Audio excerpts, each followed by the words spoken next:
What's up, guys, and welcome back to another episode of Planet Coaster. This is episode 28 now on the series.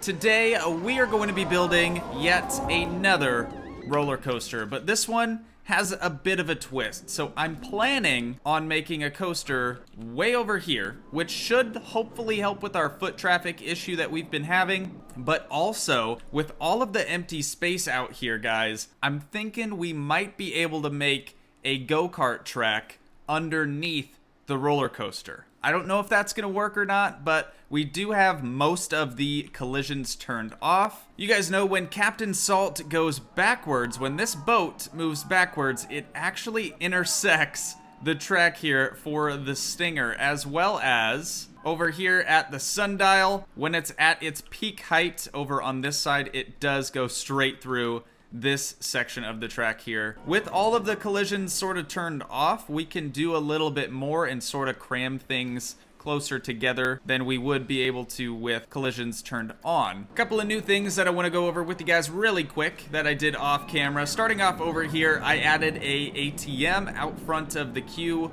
for the Screaminator 5000 because a bunch of people were saying they didn't have enough money to go on it. So to fix that, I added an ATM, so now they have no excuse. Now I kind of regret making the Chairplane queue so large because it really peaked right when we added it into the park, and now that it's getting old, we really don't need this big of a queue for it. But it does look really nice, so I can't fault it for that. Another new thing that I think is really cool is I changed this path section over here. I made a really wide, I think this is only 30, I don't think it's 33, I think it's just 30 feet wide through here all the way to the end of this sort of pier area that we made for the queue for Sundial. And what's nice about this is it does actually make the Stinger queue a little bit shorter so we can get people up to the top a little bit quicker. Now right here at the end, I went ahead and added a little bit more scenery over here. We got 3 pirates. Actually, I'm sorry, 4 pirates.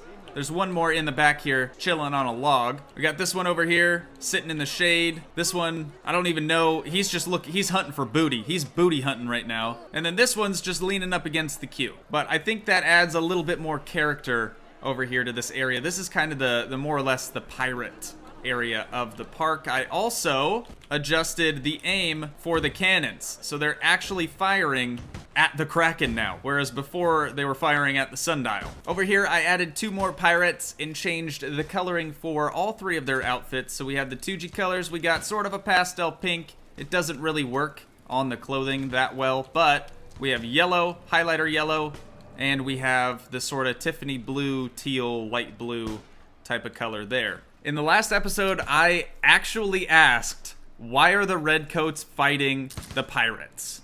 And I guess I completely forgot that that's the entire plot of Pirates of the Caribbean, but that's okay. I was able to make sort of a meme about it. So I don't think there's anything else that's new out here, you guys. I think we are ready to get going on this coaster. So I know it's going to be a wider one, wider than the queue for Thunder, wider than the queue for the Stinger. It should be about the same size as the station for the Pelican over here. So I'm going to take the Pelican's building, I'm going to duplicate it, and I'm going to drag it out to here, and we'll get it lowered down, make it look all nice. I think that is pretty flush with the ground right there. So let's go ahead and grab our station. I'm going to change the sort type by price high. Now, since this is technically the water area of the park, I do think that the type of coaster being a dive coaster is sort of fitting. So I think we might go with this one. It's for adults and teens only, but it is absolutely huge, you guys. It is the widest thing I've ever seen. So really quick, we're gonna have to change it to the station with the right entry and left exit, just like all the other coasters that we have. And I'm going to place it out here so we can get this thing moved into where we need it to be. It'll work for now. We're gonna have to extend the station anyway, so I'm not too worried about that. Let's go ahead and place it down there. Now that we've done that, we can go into the edit track mode. I'm gonna turn off auto tunnel. We're not gonna be needing that just yet. And we're gonna add a couple more stations here to make it a little bit longer. That looks good. Now let's go ahead and center it. So we have our station placed down. Now we can go ahead and move it over to where we need it to be. But I do think we should probably figure out how we want to do the return track first before we move it over here, because we did have some problems with the stinger not really working out for us, but once again, with all the collisions turned off, I think we might be able to get away with a little bit more here. For the name of this ride, I'm thinking we go with the Phoenix. Now, Phoenix is a word that's not only 7 letters, but it does not at all look like how it's pronounced. If this was one of our employees' names, I would actually be trying to pronounce this Phoenix. But not only is it perfect because it's 7 letters, but it also has an eagle or a phoenix or whatever you want to call it on the front, which I think is just super fitting. So we're gonna run with the Phoenix. I'm gonna go ahead and change this other sign as well, and then later on we can change the colors once we decide what sort of colors we want to do. All right, now that we're done with the signs, let's go ahead and select this whole thing here, and we'll get it moved up close to the path over there. First, we're gonna have to turn this thing around 180 degrees. We'll take it up about halfway through the path edge. I think here is probably a good spot for it. And we're gonna have to keep in mind the exit path over here. So I think I'm gonna place it down here temporarily, and let's go ahead and start working on the exit path right here. So it's going to be 13 feet wide. That's kind of the norm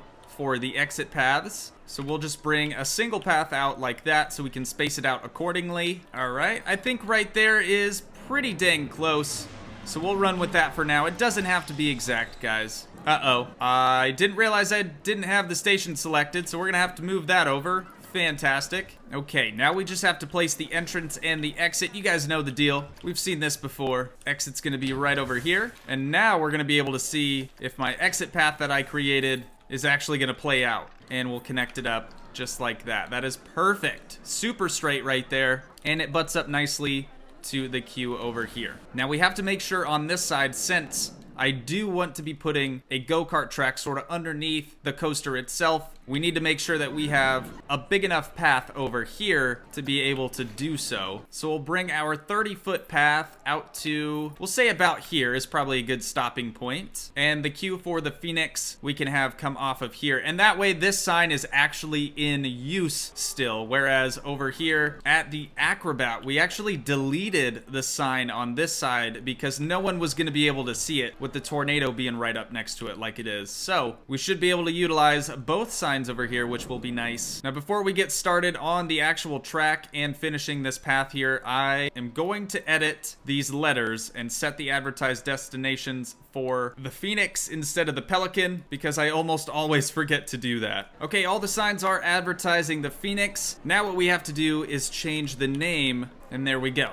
Now it'll be called the Phoenix. I don't think we have to put the in front of each name that we do, but I kind of started doing that, and I guess we're just gonna stick with it. Okay, now let's do this entrance path over here. It's gonna be about the same as it normally is, guys. Nothing new here, so I won't make you watch through the whole thing. Now let's go ahead and hop in the operations tab. We're just gonna change the min rider load to full, turn off the wait time, change this to 5 seconds, and don't block station, and let's add ourselves the priority pass entrance and exit. All right, that's like the straightest priority queue that I think I've ever made, but I did have to bring the path out a little bit. So I want to see if I can correct me doing that and connect these two path sections back together. I don't think that's going to work, but a little bit longer queue section right there is not a bad idea. I'm going to bring the main path out here out just one more spot so it's not squared off at the end, and we're going to see how many trains we can do here. I want to do a block section, you guys, but one of our best roller coasters that really just flew people through the queue was Scoopty Loopty Hoopty, and it doesn't have a single block section. We just have multiple trains in the station at a time. So I think I'm gonna see how many trains we can do here, and if it's at least 3, I think we'll just stick with that. It is at least 3, boys. That seems like a pretty good idea to me, so I think we're just gonna roll that way. All right, now that we know how many trains we're gonna have here, let's go ahead and start working on the track. So we're going to be starting from the back side. On the return track here, I'm gonna bring it out to the left. The only way that we can go here, guys, obviously we can't go this way because these trains are so wide, it's gonna smash through these trees. Since we have collisions turned off, it would actually let us do that. I think that should should look pretty dang good, and we'll just make that go back to 0. So that'll be sort of our return lane right there. Now I have a feeling it's gonna come straight through this area, so I'm going to add a couple of friction brake sections here. Just a few short ones. We'll do one right there, then a normal section of track, another one here, and then another normal section of track. And that should, actually, let's do one more just in case, because this is like a free fall coaster. It's gonna be going pretty dang quick, so we'll place another one down right there. So now that we have our brake section figured out, let's go ahead and get started on the front of the coaster. This is where all the magic happens right here. We're gonna be able to go 60 degrees up here. Can we go any more than that? No, we can't. But we can do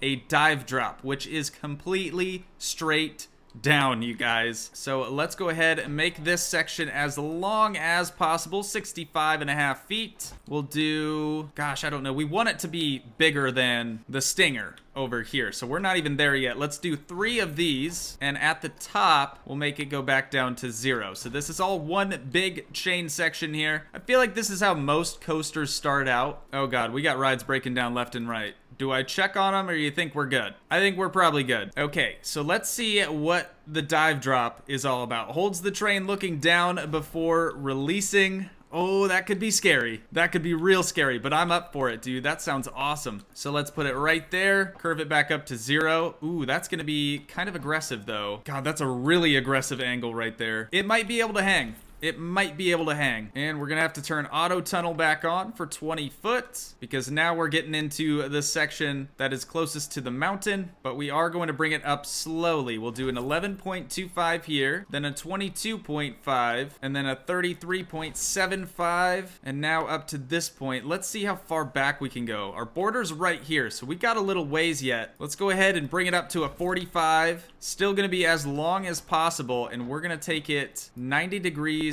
to the right, make the angle at 0 so it'll match that 45-degree angle, and then right here we're gonna bank it at a 45. A lot of people told me that I need to be banking these things. Actually, you know what? 90 could be kind of cool here. Let's try a 90, as big as it can be, and then it needs to go down here, 45, and this angle should smooth back off to a 0 degree. So we'll have a bank in the turn section only. I think that's what we want. I'm not 100% there, but let's do that and we'll test her out, see what she does. Oh, the Phoenix is gonna be wild, dude. The Phoenix is going to be wild. So I'm gonna watch the Fear here once it reaches the bottom section, because I feel like that part's gonna be really, really hard on the G-force levels. All right, Fear is really high now that they're being held at the top. Looks like it just got released. It's a 5 and then a 7, so it doesn't peak quite to an 8, which isn't that bad. That actually looks really good through there. That did it without a problem. Okay, so here it has to go up to a 33.75, 22.5, and then 11.25, and right here it should be at a 0. That's gonna give it a lot of speed coming down this section. And I have to keep in mind that we're gonna do a go-kart track through here. So while I'm designing this, I'm also trying to think about how we can sort of snake a go-kart.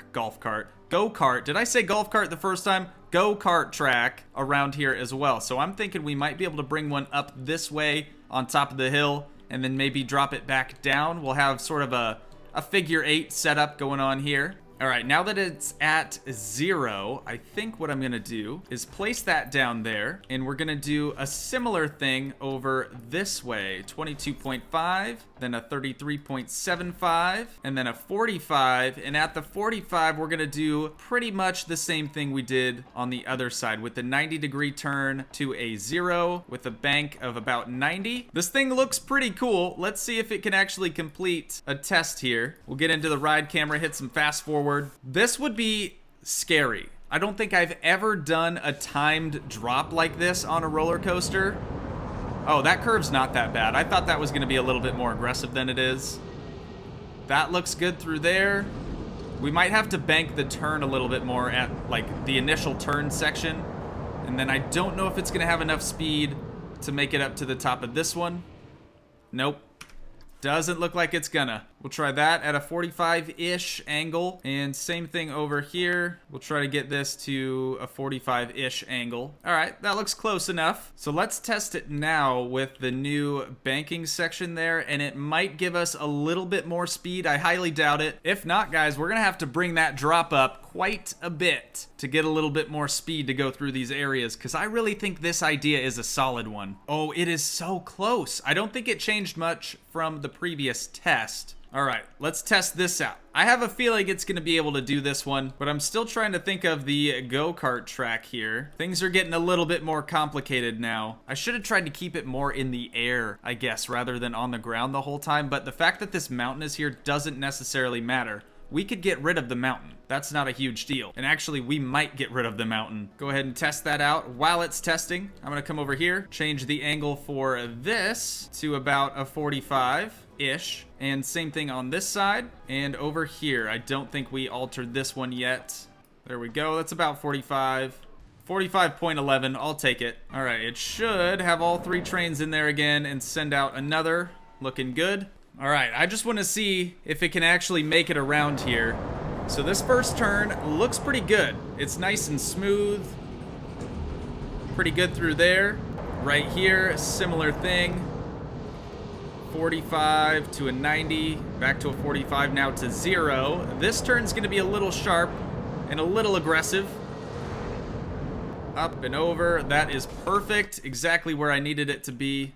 We're gonna do a straight 0 section right here. Turn it to the right 90 degrees. We'll angle it, of course, to a 45. Actually, we'll angle it to a 90 again. Angle this out back to a 0. We'll do a small 0 section here. Back out to a big section of track. Angle this to 90. Change the angle to a 90. Change this angle to a 0. All right, I want to see what happens once the train gets up here. It's not going to have a ton of speed. It's going to go around the bank and then around this bank. Okay, okay. I dig that. We're going to do another small 0 flat section here. Back out to a real big section of track. Got to bank this in 90 degrees. That one's got to go back to 0. And actually, I think I can start dropping it right about here. So right here, this is gonna come down 11.25. Same with this one, it'll go back to 0. Actually, it'll stay 90 through here. Keep on dropping down. Right here, it's gonna come back up to be about the same height. Still 90. Back to 0 here, and back to the start. That should work. Should. Doesn't mean it will, should. All right, we're gonna stop and start the test here. Let's see what this baby's capable of. I think it's gonna be pretty fun. I just wanna see what the result's gonna be because it's a very unique one. It's pretty much straight with a lot of turns. There's no loops. There's nothing too crazy about it. Around the bend, we've seen all this before. Up and around this corner. Still a little aggressive through there. I might be able to smooth it out a little bit. Up and over the hump. And through this turn section. Excitement does drop quite a bit here, but hopefully we can pick it back up with a little bit of these banks. And around here at a 90. And pick it back up into the brake section and back into the station. All right, what do we got? A 5.83, a 4.49, and a 2.07, which means we have an 1139 for the Prestige, which is pretty dang good, especially for us. Coasters are not our strong suit. We really struggle, or I really struggle making coasters. But this one turned out pretty okay. So at an 1139, that would be $32.54. So we'll do $32.50 and we can go ahead and open this thing up, dude. Our new coaster, the Phoenix. Oh, that looks cool. So excitement, not very high. I know, kind of a bummer, but it's not the end of the world. Now, in terms of the track color, I don't know what I want to do. We have quite a few blue tracks now. We have red tracks. We have yellow tracks. We don't have a pink track. We don't have a pink track, boys. Oh God. This might look really, really bad or really, really good. Pastel pink all the way through just so we can see what colors are what. Okay, so the pillars, definitely black. And the underside of the coaster, I think, would also have to be black. Or maybe we could do white. Ooh, I don't know. What if we do this pink and this black? That looks kind of good. And we could even do the top black as well, the actual track black. Let's do that. I'm digging that. It's different, but it'll be okay. Car color. Let's see if 2G colors would look good on this. I really don't think they will, but it's worth a shot. Ooh, I don't really dig that. Okay, let's do blue on the bird, yellow for that, and then, yeah, that works, actually. What does this change? Ooh, that's like a secondary color. Let's do black, because it'll match the track more, and we'll do the operator colors the exact same as the track itself. All right, let the people start pouring in, dude. We're gonna hit play here. Looks like people are lining up for it, dude. Oh, that is so sick. God, I'm pumped about this. Okay, and lastly, I just have to change the colors for the sign out front and on the side. Okay, signs are finished. We have a yellow outside, light pastel pink inside, and then a light blue for the letter with a black outline. I think that looks pretty good. I don't think we have the same sign for any of the other rides. Tornado's a different configuration. The yellow is actually on the inside. I kind of like the yellow on the outside more, and then even the mall is still flip-flopped. So it's funny because all of the colors that we've been using for quote-unquote 2G colors have changed so much since we started the series here. Like, I feel like everything's gotten a little bit brighter, a little bit more punchy, except for the pastel pink is obviously still pastel pink. So if you guys made it this far in the video, please let me know what you guys think of our new ride here at the Phoenix, and let me know if you have any ideas for how we can sort of configure the go-kart, not the golf cart track, underneath of it. But I do think that is going to do it for this episode, you guys. If you did enjoy, please leave a like, leave a comment, help support the dream by smashing that subscribe button, and I will see you in the next one. Thanks so much for watching, guys. Peace.